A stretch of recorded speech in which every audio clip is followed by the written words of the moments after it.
And John Foon told the story. One time he was out in the forest. Evening came and he put up his umbrella tent. And there's a custom among the forest monks that when you put up an umbrella tent, you look around first to make sure there are no antnails or anything that's going to get in the way.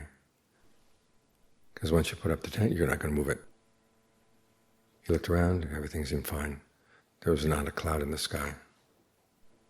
You have to understand that umbrella tents are just like that, an umbrella with a mosquito netting hanging down. Protects you from the mosquitoes, but not from the wind and rain. Well, sure enough, that night, midnight, a big windstorm came out, a lot of wind and rain. So he put all of his robes, except for his underrobe, into his bowl to keep them dry. And he sat and meditated. He said the theme of his meditation was the body may be wet, but the mind's not wet. And he held on to that perception and was able to get into concentration. Next morning when he came out, the storm was gone. It's an important lesson, learning how to separate the strength of your mind from the strength of your body. Usually they support each other, but there come times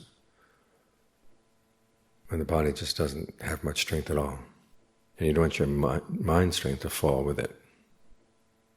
Sometimes we get a little bit ill and the mind is suddenly in a bad mood. Sometimes your digestion is bad, you're in a foul mood. If that's the case, you can't really trust your own mind. So you have to find an independent source of strength inside. Have conviction that how you train your mind will make a big difference, so it's really worth the effort that goes into the training. And then follow through. Learn to be enthusiastic about the training. Here you have a chance to make your mind independent. Because you look at the world and it has lots of ups and downs, and it seems to be a lot of downs right now. But you can't let your mind get down with it.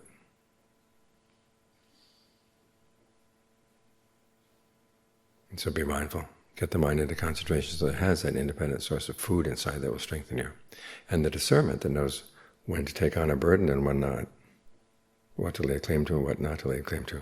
Because all too often we lay claim to things that weigh us down. We have to learn that we can travel more lightly. So these are ways you strengthen the mind. But the discernment especially, that allows you to divide the mind from its objects. So the body is one thing, but your awareness of the body is something else.